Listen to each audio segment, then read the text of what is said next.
देखिए, सबसे पहले जो चैप्टर हम लोगों ने पढ़ा था उसका नाम था बउआ, चैप्टर का पहला चैप्टर जिसको हम लोग बोलते हैं वैद्युत आवेश तथा, ठीक है बच्चों। इसमें सबसे बड़ी बात क्या है, इसको चैप्टर नंबर 1 बोलते हैं, ठीक है। इसमें सबसे पहला जो टॉपिक था, उस टॉपिक का नाम क्या था? वैद्युत, दो वैद्युत आवेश एक दूसरे में बल लगाते हैं, है ना। उस बल को हम लोग क्या बोलते हैं? वैद्युत बल। जिस बल का परिमाण निकलता है कूलम के नियम से,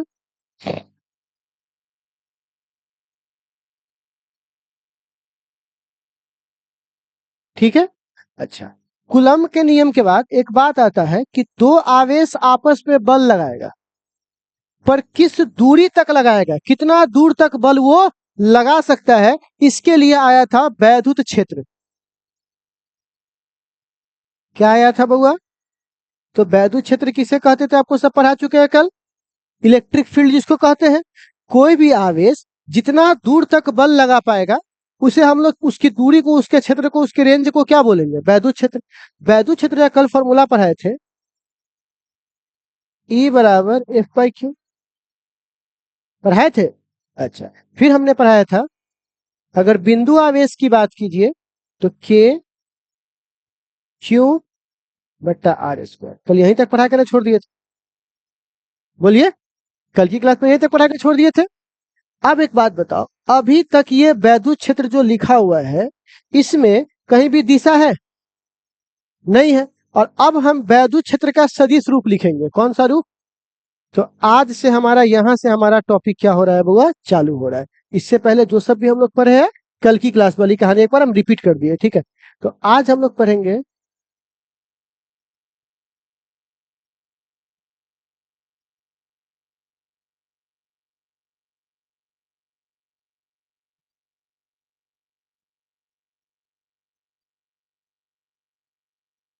वैद्युत क्षेत्र का कौन सा रूप हुआ, सदिश रूप। कौन सा रूप हुआ, सदिश रूप। तो मैंने आपको एक बातें पढ़ाई थी बच्चों, थोड़ा सा एक मिनट रुक जाइए, ठीक है।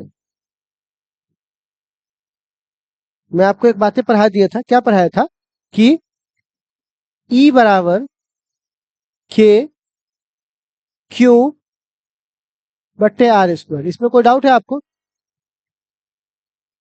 और अगर इसके ऊपर क्या लगाओगे, वेक्टर, तो आपको पढ़ाया था कि यहाँ पे सदिश के लिए कैप लगाना पड़ेगा। याद आया आप लोगों को? पढ़ाए थे ना कि अगर इसके ऊपर क्या लगाना पड़ेगा, वेक्टर, तो यहाँ पे इकाई सदिश को लाना पड़ेगा। कौन से सदिश को लाना पड़ेगा बुआ? इकाई। अब जरा सुन लीजिएगा प्यारे बच्चों, तो यह कितने आवेश के लिए है प्यारे बच्चों? एक, ठीक है ना। अब बात करता हूं, ठीक है ना, अगर मैं इसको चाहूं तो ऐसे लिख सकता हूं क्या, ई वेक्टर बराबर KQ/R²। और आपको पता है आर कैप का फॉर्मूला होता है R/R। पढ़ाया था आप लोगों को आर कैप का फॉर्मूला क्या होता है बुआ? तो इस आर को इस आर से मल्टीप्लाई कर दे, बोलिए। तो आप बताइए यहां पर क्या हो जाएगा, ई का फॉर्मूला KQ/R³ आर इंटू क्या हो जाएगा। तो एक तो ये भी रूप हो सकता है और एक ये भी रूप हो सकता है, नहीं हो सकता है? तो दोनों में से जो ऑब्जेक्टिव भगवान आपसे पूछ ले, ठीक। तो एक तो हमारा ये हुआ। अब सबसे पहली बात क्या है, वैद्युत क्षेत्र का जो सदिश रूप है ये कितने आवेश के लिए भी तुमने निकाला है? एक आवेश के। एक से अधिक भी तो हो सकता है, और एक से अधिक को बोलते हैं बहुल आवेश। क्या बोलते हैं, फिर से बोलो तो? बहुल यानी बहुत ज्यादा, ठीक है ना। तो अब हम लोग जो निकालेंगे वो किसके लिए निकालेंगे बउआ? यहाँ पर एक टॉपिक लिख सकते हैं, बहुल आवेशों के द्वारा कौन सा क्षेत्र वैद्युत वैद्युत क्षेत्र, ठीक है। और आपको पता है इसको हम लोग एक वर्ड क्या बोलते हैं, अध्यारोपण का सिद्धांत। किसका सिद्धांत बउआ? अध्यारोपण का सिद्धांत। किसका सिद्धांत बउआ?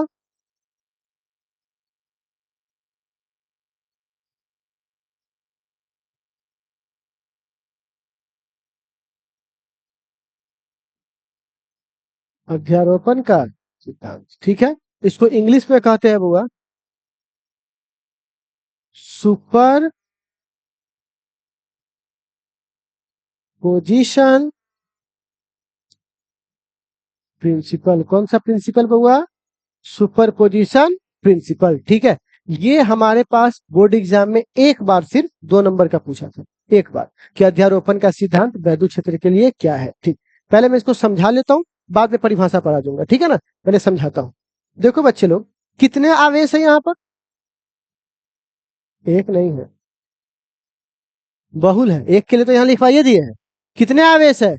बहुल आवेश है। तो मान लीजिए एक आवेश ये हुआ Q1, Q2, और ये क्या है? ऐसे बहुत सारे होंगे, Q4, Q5, Q6।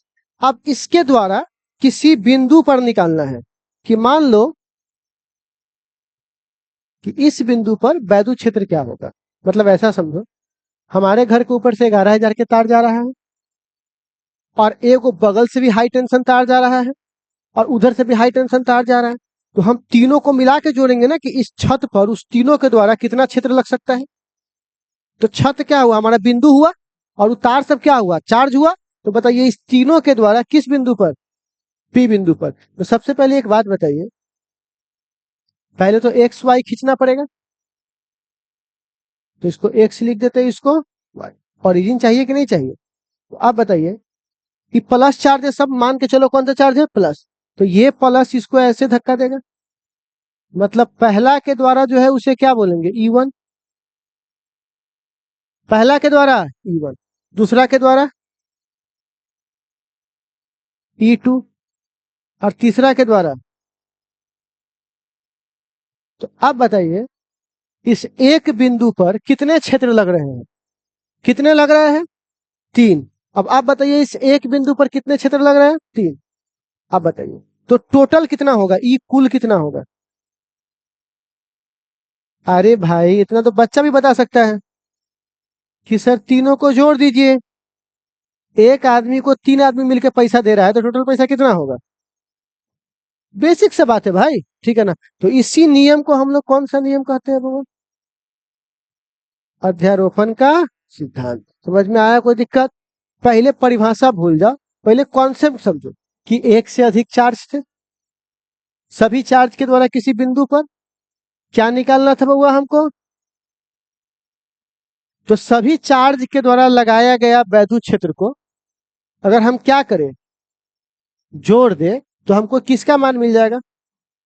कुल का। इसी को हम लोग क्या बोलते हैं वो? आसान है कि नहीं है? वैसे भी सोच के देखो ना, 3 आदमी मिलकर हमको पैसा दे रहा है, तो हमारे पास कुल पैसा कितना होगा? तीनों को जोड़ देंगे, बस इतना ही तो बात करना है हमको। लेकिन यह जोड़ साधारण होगा कि सदिश जोड़ होगा?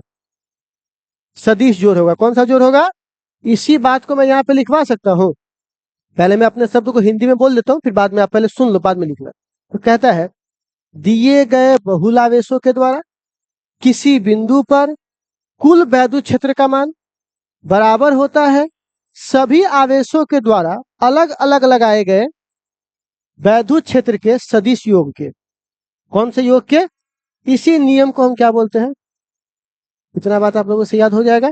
तो एक काम करेंगे, जल्दी से पहले आप लोग इस सदिश रूप को नोट कर लीजिए, और इसको लिख करके हिड़िए, क्योंकि यहाँ परिभाषा लिखवाना, इसके नीचे परिभाषा लिखवाना।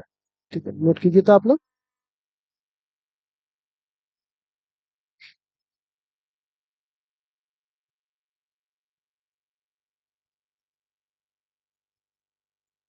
हम अपने लिए थोड़ी ना चला रहे हैं, जो बोर्ड गर्म आ गया है उसको हवा चाहिए। हम तो खाली बीच में आ रहे हैं।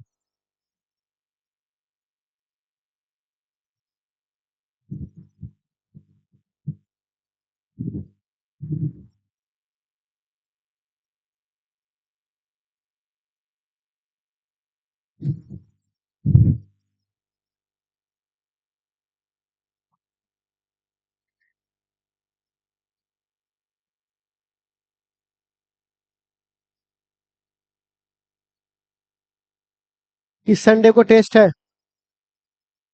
हाँ, सब्जेक्टिव का।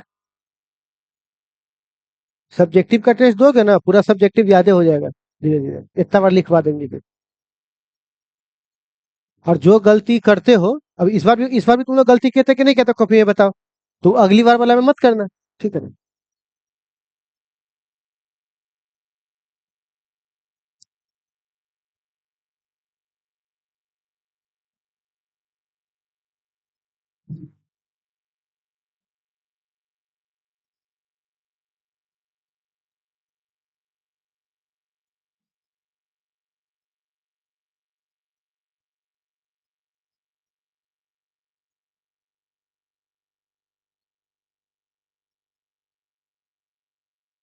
जी बुआ।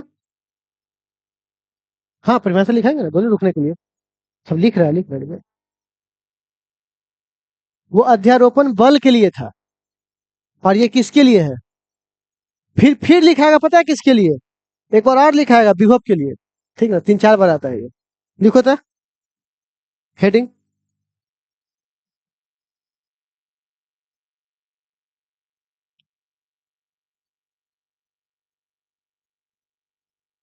लिखिए हेडिंग।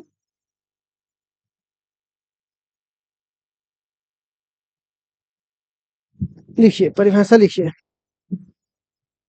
हेडिंग लिख लिए? हेडिंग लिखिएगा। अच्छा, थोड़ा देर रुक जाए। जी। R1 R2 R3।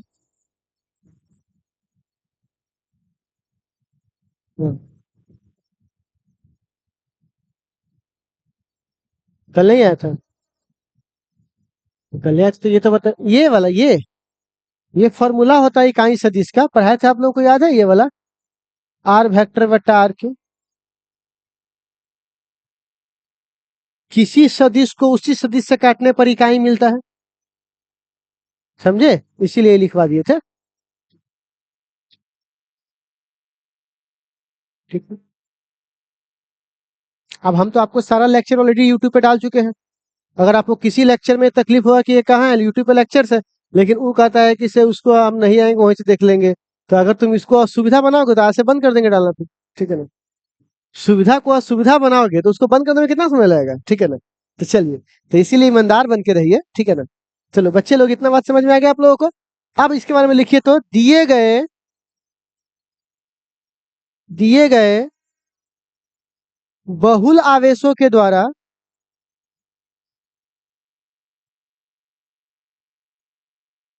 दिए गए बहुल आवेशों के द्वारा किसी बिंदु पर, दिए गए बहुल आवेशों के द्वारा किसी बिंदु पर लगने वाला वैद्युत क्षेत्र का कुल मान, लगने वाला वैद्युत क्षेत्र का कुल मान, लगने वाला वैद्युत क्षेत्र का कुल मान बराबर होता है, बराबर होता है, बराबर होता है सभी आवेशों के द्वारा, सभी आवेशों के द्वारा, सभी आवेशों के द्वारा अलग अलग लगाए गए, सभी आवेशों के द्वारा अलग अलग लगाए गए, सभी आवेशों के द्वारा अलग अलग लगाए गए वैद्युत क्षेत्र के, वैद्युत क्षेत्र के, वैद्युत क्षेत्र के सदिश योग का,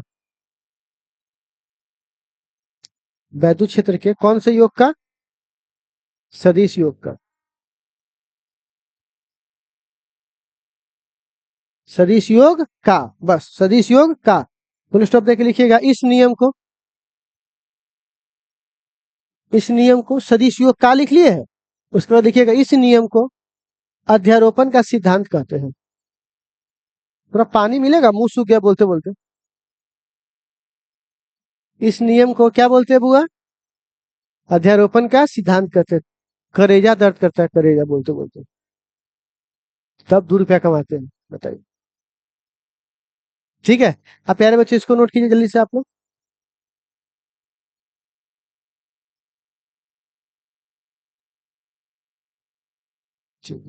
अब ये जो मैंने आपको बताया है, इस पर एनसीईआरटी का एक दो सवाल है, क्या इजाजत हो तो करवा दे? बोलिए ना। तो एनसीईआरटी की किताब है आपके पास? नहीं होगा। है आप लोगों के पास एनसीईआरटी किताब? क्यों नहीं लेते हैं प्यारे बच्चों? एक बच्चा हमसे पूछ रहा था, सर एनसीईआरटी किस किस का लेंगे? भाई तुम 12th में आए हो तो एनसीईआरटी तो सबका ले लेना चाहिए तुमको, बिना बोले हुए मास्टरी की क्या जरूरत है इसमें? फिजिक्स केमिस्ट्री मैथ बायो सबका ले लो। 12th में अगर तुम एनसीईआरटी नहीं पढ़ते हो, एकदम बेवकूफी वाली बात है। हमारा नारा याद है ना, 11th में छुइए नहीं और 12th में छोड़िए नहीं। ठीक है, ये एनसीईआरटी का नारा है। 11th में एनसीईआरटी नहीं पढ़ाते हैं, 12th में छोड़ते नहीं है। हटा दे इसको।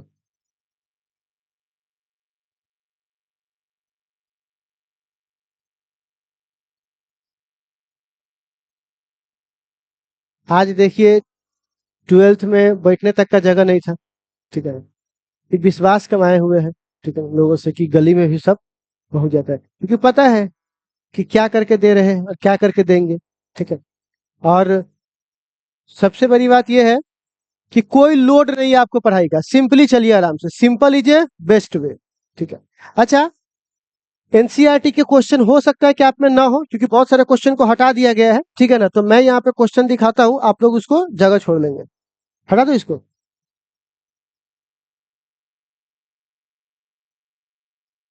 किसमें है एनसीईआरटी, तुम लोगों को याद है? 12th में है ना सर? मैं 12th में था।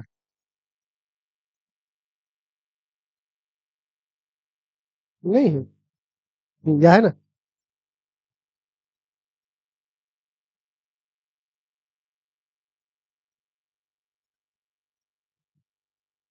मौका मिलेगा तो किताब खरीद ली है। तुम सब कैसे करते हो रे? वो 8वां 9वां के बच्चा सब बढ़िया से आता है पढ़ने लिखने, तुम सब इंटर में हो कि किताब नहीं है, तभी पैसा नहीं है, तभी ये नहीं है, तभी वो नहीं है।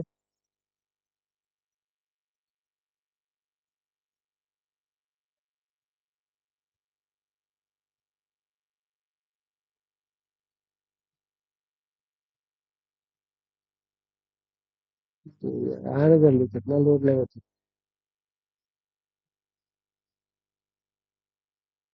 उसको अभी नहीं पढ़ना चाहिए। चलो, इस सवाल को करवा दे क्या? नहीं, पहले ई करवा देते हैं। ये सवाल बहुत अच्छा सवाल है, इसको कल स्पेशली करवाएंगे। तब तक करवा देते हैं। देखिए 8वां नंबर सवाल देखिए। एनसीईआरटी का 8वां नंबर सवाल देखिए, ये आपसे क्या कह रहा है, देखिएगा। 1.8। ठीक है। ध्यान से आप लोगों को सुनना है, कोई दिक्कत है इसमें? कितने बिंदु आवेश है? नाम बताइए क्या क्या है? 3 माइक्रो कूलम, -3 माइक्रो। सवाल समझिए, एकदम सिंपल है। कहाँ रखा गया है? कितना दूरी पर है?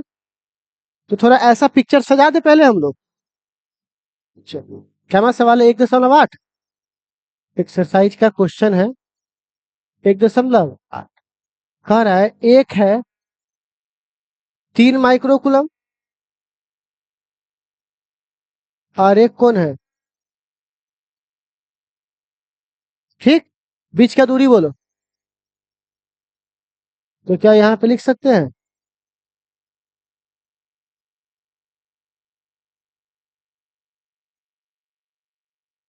बोलिए। चलिए, फिर कह रहा है, दोनों आवेशों को क्या बउआ? क्या है बउआ? इसको ए मान ले।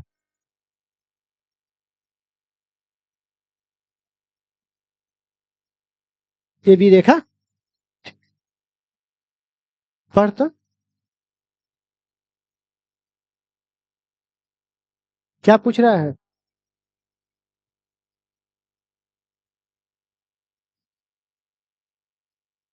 यहाँ पे पूछा, यहीं पे ना पूछा हमसे, तो मध्य बोला है तो दूरी बोलो तो कितना कितना हो जाएगा, इसका बोलो।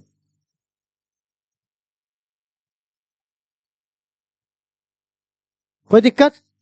हम आपसे बहुत साधारण सवाल पूछ रहे हैं क्योंकि हम नहीं चाहते बहुत ज्यादा कॉम्प्लेक्स करें, सिंपल आपसे पूछ रहे हैं।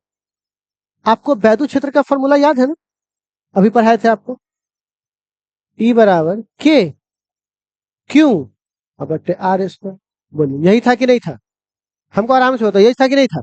इसमें क्या वो चार्ज है? तो एक चार्ज के द्वारा कितना वैद्युत क्षेत्र? एक। तो दो चार्ज के द्वारा, तो यहाँ पर एक वैद्युत क्षेत्र होगा कि यहाँ पे दो वैद्युत क्षेत्र होगा? तो दो वैद्युत क्षेत्र होगा तो किसके तरफ जाएंगे? अध्यारोपण का सिद्धांत। और ये कहता है एक को और दूसरे को क्या करो, ठीक है। तो अब हमको जरा बताइएगा, सबसे पहले हम निकालते हैं इलेक्ट्रिक फील्ड किसके द्वारा? तो बताओ फॉर्मूला क्या होता है? के मॉड के अंदर क्यू अब बट्टा बीच की दूरी होता है। आप हमको जरा बता सकते हैं के का मान कितना होता है? अच्छा आप बता सकते हैं क्यू का मान कितना है? माइक्रो मतलब 10 के पावर -6। माइक्रो मतलब 10 के पावर -6, ठीक है। अब बट्टा बीच की दूरी आर, तो आर की वैल्यू कितनी है? अच्छा इस सेंटीमीटर में है, तो अगर बताओ मैं आर की वैल्यू यहाँ 10 लिखता हूँ, ठीक है, सेंटीमीटर में है, तो बताओ अगर यहाँ पे आर की वैल्यू 10 लिखता हूँ तो लिख सकता हूँ?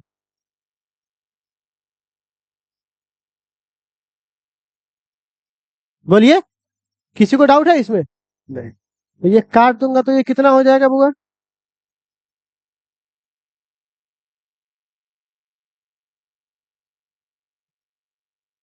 स्टेप में बताओ, कहीं कोई दिक्कत? कोई दिक्कत नहीं है। अब बताओ, 9×3 = 27 गुने 10 के पावर 9,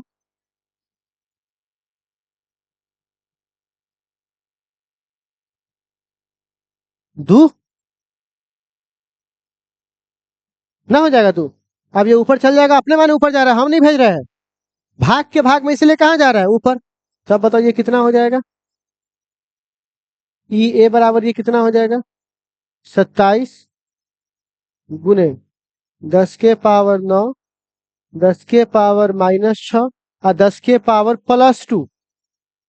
ये अपने जा रहा है, हम भेजते ना तब माइनस प्लस करते, ठीक है।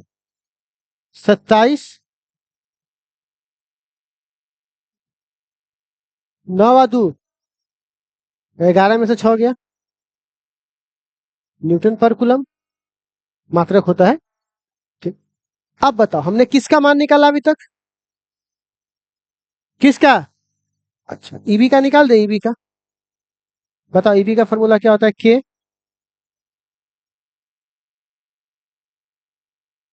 अब ध्यान से देखो तो के का मान 9 × 10 के पावर 9 होता है, होता है। अब बताओ बुआ क्यू का मान माइनस,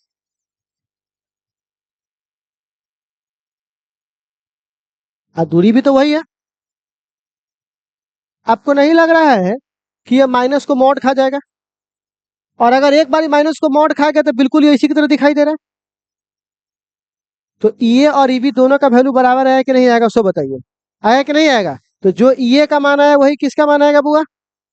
ईबी का। दोनों का बराबर आया कि नहीं आएगा? ईए और ईबी दोनों का मान क्या आएगा बुआ? बराबर। कोई दिक्कत है आपको इसमें? कोई दिक्कत नहीं। आप सोचिए, ये प्लस है, ये क्या है बुआ? तो प्लस जो है वो धक्का देता है, प्लस प्लस क्या करता है? धक्का देता है। तो इसने ओ को क्या किया? धक्का दिया अपने से बाहर की ओर, और माइनस क्या करेगा? तो सोचो, एक वो आदमी को ओढ़ने वाला आदमी धक्का दे रहा है, आने वाला खींच रहा है, कभी जीरो होगा? अगर ओढ़ने से भी खींचता और एने से भी खींचते तो जीरो हो जाता। लेकिन एक वो धक्का दे रहा है, वो खींच रहा है, तब उन्हें ठेलाएंगे। तो आप बताइए क्या मेरा मान जीरो होगा? तो बताइए ये कौन हुआ? ये हुआ। और ये क्या कर रहा है? बी खींच रहा है अपनी ओर, तो इसको क्या बोलेंगे? ईबी। तो ये घटेगा या जुटेगा? जुटेगा। घटता कब? उल्टा होता है। और सीधा है तो क्या होगा? जुटेगा। क्यों? क्योंकि प्लस धक्का दे रहा है और माइनस क्या कर रहा है? खींच रहा है। कोई दिक्कत है आपको? लड़की इसी कारण भाग जाती है। क्योंकि क्या होता है, मान के चलो किसी से बात करते पकड़ा गया घर में, अब माँ उसने क्या कर रहा है? बढ़िया से दुत्कार रहा है कि तोरा वैसे ही भेल हुआ, तू नाम खराब कर दिले, तू ऐसे छे, तू मर देना छरल हुआ, तू ऐसे, तो बहुत होता है। ओन्ने से फोन पर क्या कह रहा होता है? तुम आ जाओ ना, हम है ना। तो उसे तो साला यहाँ वैल्यू मिल नहीं रहा है, वहां हमको अट्रैक्शन दे रहा है, यहाँ से रिपल्सन मिल रहा है, तो सीधे क्या होती है? भाग जाती है। बात समझ में आ रहा है? तो लोग कहता है कि ना भाग गया। भाई अगर वो उधर से अट्रैक्शन दे रहा था, तुम भी प्यार दिखाते, कोई बात नहीं बेटा, गलती हो जाता है आप लोगों से। हम लोग का परिवार है, परिवार क्यों होता है? इसी के लिए ना होता है कि हम लोग बुरे वक्त में सब साथ रहेंगे। कोई टेंशन नहीं बेटा, हम लोग है, हम लोग के साथ हिल मिल कर रहिए, हम लोग भी अच्छे आदमी, आप एक बार हम लोग के साथ रहिए तो सही। अब उसको मन कर नहीं नहीं पापा में तो इतना अच्छा है, कैसे चल जाए। लेकिन घर में दुत्कारिएगा तो इधर से क्या मिल रहा है? बुआ रिपल्सन। और उधर से क्या मिल रहा है? सीधे भाग जाएगी। अब समझ में आया? तो कैसे बचाना है? अगर उधर से अट्रैक्शन मिल रहा है तो इधर से भी अट्रैक्शन दीजिए। समझ में आ रहा है? अगर उधर माइनस है तो इधर भी माइनस। आ रहा है बात समझ में? तब जाकर ये रहेगा। तो कहने का मतलब, आप इसको कुल बल के लिए क्या बोलेंगे? कुल क्षेत्र। कौन सा क्षेत्र बउआ? तो बताइए कुल क्षेत्र कितना होगा? तो अध्यारोपण के सिद्धांत से यहां देखो ना बाबू, तो बोलेंगे ई ए में कितना जोड़ेंगे? E B. इसको जोड़ दें क्योंकि दोनों का दिशा एक ही तरफ है। तो आप बताइए तो ये कितना होगा? इक्वल में इक्वल जोड़ेंगे तो सीधे 2 से गुना कर सकते हैं क्या? नहीं कर सकते हैं। ए में ए जोड़ेंगे तो 2a, बी में बी जोड़ेंगे तो बताओ ई की वैल्यू कितना है यहाँ पर? तो 54 होता है 27 दिन।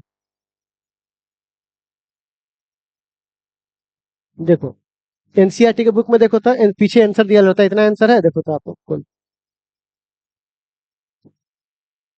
सबसे पीछे आंसर होगा, देखिए 8वां नंबर सवाल का आंसर है इतना, देखो तो। बुक्स लाओ भाई, एनसीईआरटी का बुक्स लाओ भाई, कहा है आप लोगों को है इतना आंसर? 8वां नंबर नहीं है? 1.8 का आंसर होगा ना, 1.8। हाँ देखो 54 नहीं, मतलब 54 नहीं है, 5 पॉइंट है। तो एक पॉइंट बढ़ाइएगा, तो यहाँ 5 था, तो 10 के पावर कितना हो जाएगा? 6। आ गया आंसर? तो ये आपका आंसर हो गया, इसमें कोई डाउट तो नहीं आप लोगों को? पकड़ लो इसको। अब हमसे ये बी नंबर सवाल में कह रहा है, बी नंबर में कह रहा है यदि चार्ज कितना हो,